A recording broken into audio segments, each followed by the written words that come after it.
Magandang araw sa ating lahat mga boxing fans sa mang panig ng mundo. Fight schedule and updates po tayo sa last 10 days sa buwan ng Marso. Na kung saan mga idol, posibleng di ko magawa ng video dahil sa sobrang daming mga laban. Kaya, updates na lamang ang aking ginawa. Kahit papaano, malalaman ninyo na may mga laban pala na mga di-kalibring bakbakan na hindi natin nagawa ng mga videos. Na kung saan, pinaka-main topic natin ang field boxing at siyempre, yung mga laban din na nasa ibang bansa at ibang lahi din po ang mga maglalaban. Pero bago natin yan simulan, para po sa mga boxing fans na bago pa po lamang napadpad dito sa ating munting channel, inaanyahan ko po kayo na sana supportan po nyo sa pamamagitan po ng pag-subscribe, like, and share. Para po sa mga boxing fans na walang sawang sumuport at sumubaybay dito sa ating munting channel, taos puso po akong nagpapasalamat sa inyong lahat. Wala po andong sports PH kung wala rin po kayo mga idol. Kaya naman, simulan na natin. Fight schedule and updates na po tayo.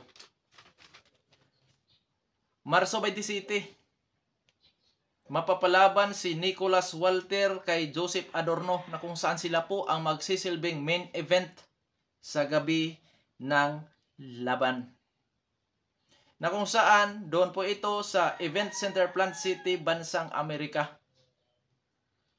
Ngayon, sa Pitsa 28 naman sa buwan ng Marso, itong ating kababayan na si Arvin Pasiones mapapalaban sa isang Thai fighter na si Wanchai Niang Hansa. Na kung saan dayo dito itong ating kababayan at sila po ang magsisilbing main event sa gabi ng laban. Doon naman gaganapin ang bakbakan sa Space Plus Bangkok RCA, Bangkok, Thailand. At isa sa undercard ay Pilipino din, ating kababayan na si Ador Torres kontra Juan Pichit Serifana. Tanging dalangin natin para sa ating mga kabayan, sana magtagumpay.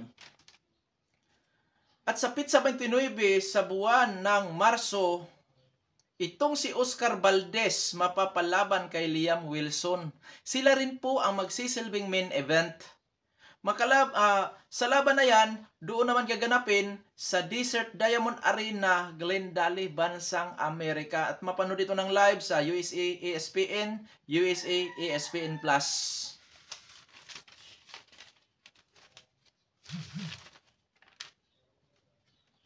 Marso 30. Itong si Giovanni Cabrera na bata ni Coach Freddy Roach ay magkaroon ng comeback fight kontra Ricardo Quiros. Doon naman ito sa Tickport Arena, San Antonio, Bansang Amerika. At panghuli, Marso 31, tatlo sa ating mga kababayan ang dadayo sa Bansang Japan. Na kung saan itong ating kababayan na si Melvin Jerusalem magsisilbing challenger sa labanan kontra Yuda Ishiguka. Paglalabanan nila ang WBC World Minimum Weight title. At ang dalawang Pinoy na kasama sa undercard ay itong si RR Andales kontra Jinjiro Shiguka.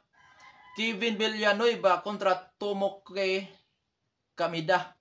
Doon naman gaganapin ang bakbakan sa International Conference Hall, Aichi, Nagoya, Japan. At under naman ito sa promotion ng Kamida, promotion ni Sir Koki Kamida.